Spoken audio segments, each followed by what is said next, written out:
संजय राऊत यांच्या तोंडात निष्ठावंत हा शब्द भयानक आहे. त्यांचा आणि निष्ठेचा काही संबंध नाही. त्यांच्या तोंडात असलेली विष्ठा निष्ठेच्या नावाखाली त्यांनी व्यक्त केली आहे.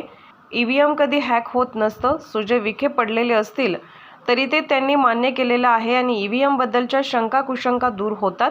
ज्यांना काही शंका असेल त्यांना कोर्टाच्या माध्यमातून सोडवाव्या. उभाटाचं सरकार येणार आहे का? सरकार काँग्रेसचं येणार आहे आणि त्यांना नाचायचं आहे, त्यांच्यासोबत जल्लोष करायचा आहे. शिवसेना प्रमुखांना काँग्रेसचं नको, आता हे त्यांच्यासाठी नाचतायत. बँडवाल्यांसारखे हे नाचणार आणि सत्ता दुसरे जण भोगणार. आम्हाला कोणत्या झेंड्यावर कोणतं चिन्ह टाकायचं आहे तो आमचा प्रश्न आहे. त्यांचा आवडता कलर हिरवा आहे. हिरव्या कलरवर ते मशालीचं चिन्ह छापावं असा संदेश शिवसैनिकांना त्यांनी दिला असावा. लोकसभेला जागा जाहीर करायला आम्हाला विलंब झाला होता, त्याचा परिणाम आम्हाला भोगावा लागला. काल शिवसेनेचा 58वा वर्धापन दिन आम्ही साजरा केला. उभाटा गटाच्या लोकांनी सुद्धा साजरा केला. अपेक्षित हे होतं. बाळासाहेबांनी शिवसेना उभी केली, त्यात शिवसैनिकांचा सहभाग होता. त्यांचा भाषणात उल्लेख झाला नव्हता. विरोधी पक्षातील लोक देखील बाळासाहेब ठाकरे यांचं नाव आदराने घेतात आणि हे त्यांचं नाव छोटं करतात.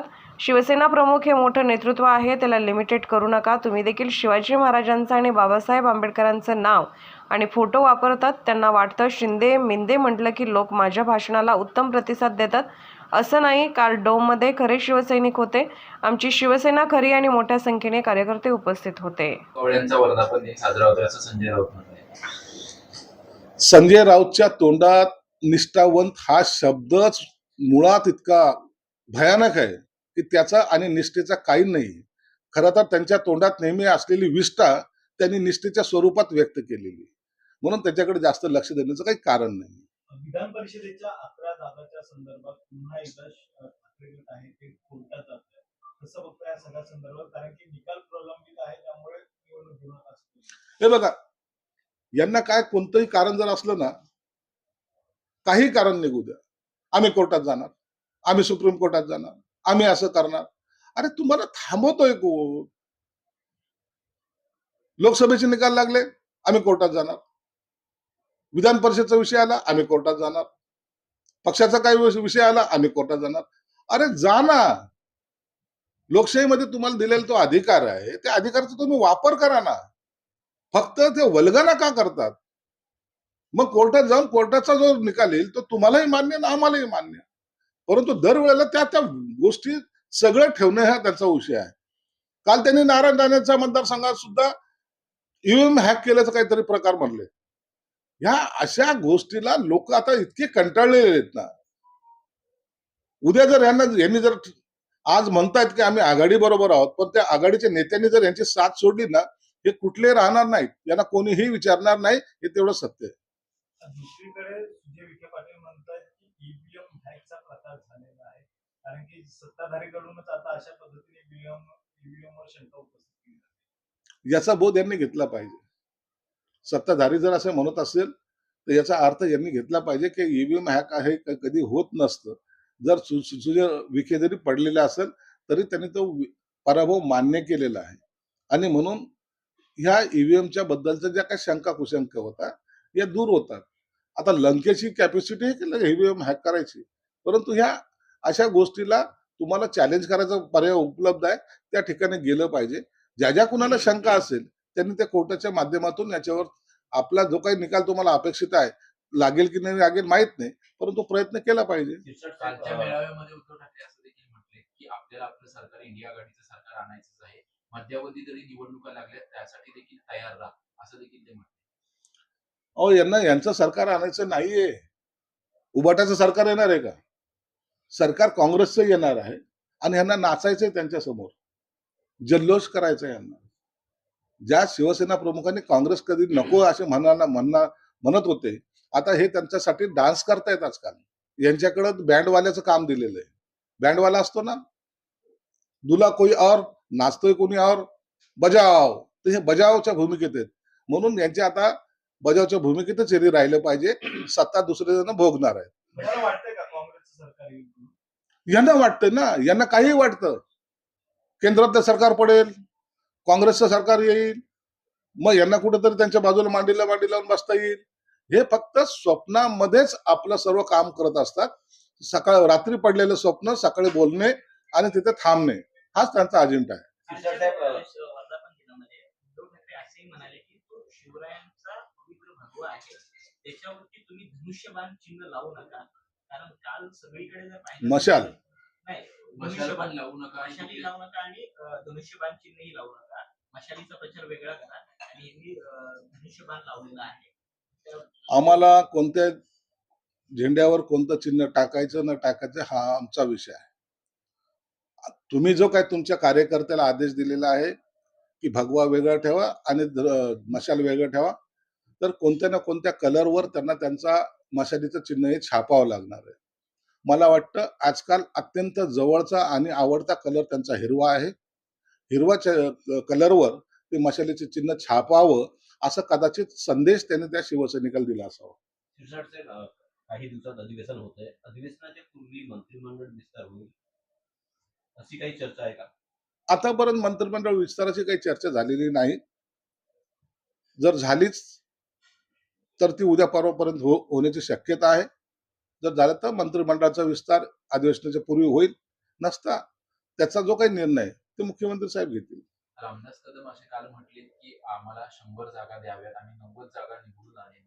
या वक्तव्याकडे कशा पद्धतीने पाहताय? कारण की त्यांचं असं म्हणणं होतं की लोकसभेला आपण उशिरा जागा डिक्लेअर केल्या, जर लवकर जागा डिक्लेअर केल्या असत्या तर आणखी आपल्या जागा जास्त निवडून आणल्या असत्या. हे बघा, लोकसभेला जागा जाहीर करण्यामध्ये आम्हाला विलंब झाला, त्याचा आम्हाला परिणाम निश्चित भोगावा लागला. काही जागा ज्या गेल्यात त्या आमच्या चुकीमुळे गेल्यात हे आम्ही मान्य करतो.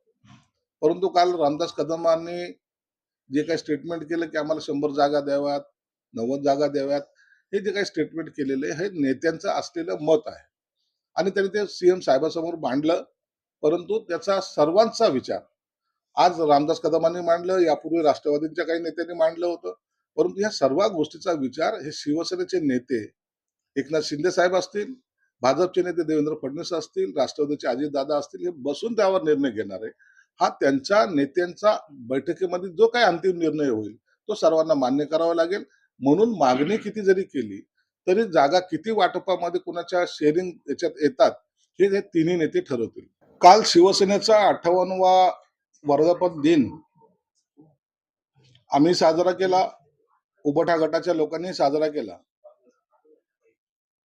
खरं म्हणजे अपेक्षित हे होतं की ज्या शिवसेना प्रमुखांनी ही संघटना उभी केली आणि हे उभी करताना ज्या शिवसैनिकांचं योगदान त्याच्यामध्ये होतं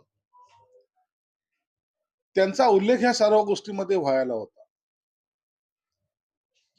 कशी संघटना उभी राहिली, किती लोकांचा त्याग त्याच्या मागे आहे. आणि ज्यांनी काल भाषणं केली ते त्या टायमाला कुठे होते हा खरं तर संशोधनाचा विषय आहे. परंतु त्या शिवसैनिकांच्या मनाला चांगलं तरी वाटलं असतं.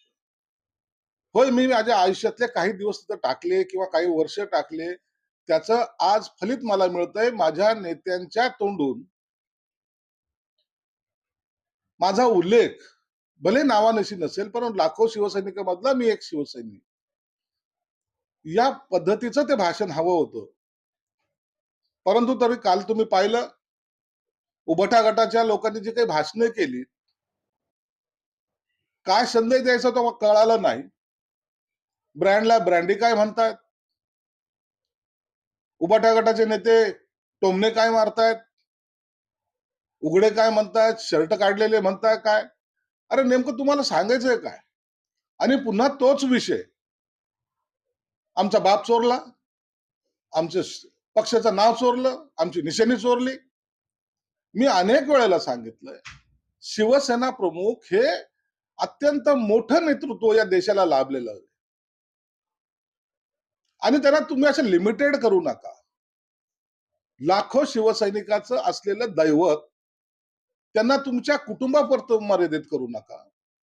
आज आम्ही सर्वजण जे काही आहोत त्या शिवसेना प्रमुखांनी दिलेल्या लढ्याचं हे फलित आहे. त्यांच्यामुळे हे सगळ्या लोकांना मिळतंय. मराठवाड्यातील कायदा सुव्यवस्था एकंदरीत आपण बघतोय चिंतेचा विषय आहे. त्यातच पंकजा मुंडेंनी म्हटलंय की सरकारने या प्रकरणी गंभीरतेने बघावं किंवा लक्ष द्यावं असं मागणी केली आहे त्यांनी. जरांगे पाटलांनी जेव्हा आंदोलन चालू केलं, निश्चित त्या आंदोलनाची दखल शासनाने घेतली. ज्या 40 वर्षामध्ये जे आता बोलतायत ना काही लोक, यांना आणखीन काहीच दिलं नाही, यांच्या मागण्याच आणखीन मान्य केलं नाही, त्यांना सांगावशी वाटतं 40 वर्षात त्यांना तुम्ही फक्त तुमचे गुलाम म्हणून वापरलं. जरांगे पाटलांनी आंदोलन चालू केल्यानंतर आज लाखो लोकांना जर कुणबीचे सर्टिफिकेट मिळाले, त्याचा फक्त श्रेय या महायुती सरकारला जातंय, एकनाथ शिंदे साहेबाला जातंय. आज तुम्ही समाजामध्ये जाऊन विचारा, कुणबीचे सर्टिफिकेट कुणा मिळाले, ते सांगतील शिंदे साहेबांमुळे मिळाले. म्हणून मराठा समाजाला कुणबीमध्ये नोंदी जे निघाल्यात त्या देण्याचं काम सरकारने केलं. 10% आरक्षण जे दिले विधानसभेमध्ये, त्याच्यावर ठराव घेऊन मंजुरी करून ते दिलं. त्या संदर्भात अनेक लोक कोर्टात गेले. सरकार आपली बाजू भक्कमपणे मांडतंय. हा झाला मराठा समाजाबद्दलचा एक विषय. ओबीसी समाजाबद्दल सुद्धा महामंडळ असतील किंवा इतर सुविधा असतील, त्या कुठेही कमी केलेल्या नाहीत. त्यांना सुद्धा सांगितलंय की तुमच्या आरक्षणाला कुठं धक्का लावू देणार नाही, हे शिंदे साहेबांनी स्पष्टपणे सांगितलेलं आहे. म्हणून ह्या दोन्ही समाजामध्ये कुठेही तेढ निर्माण होऊ नये, ही सरकारची भूमिका आहे. आणि ह्या भूमिकेला काही लोक, काही पुढारी हे डॅश द्यायचा प्रयत्न करतायत. कोणी एकमेकाची बाजू सावरण्यासाठी किंवा आम्ही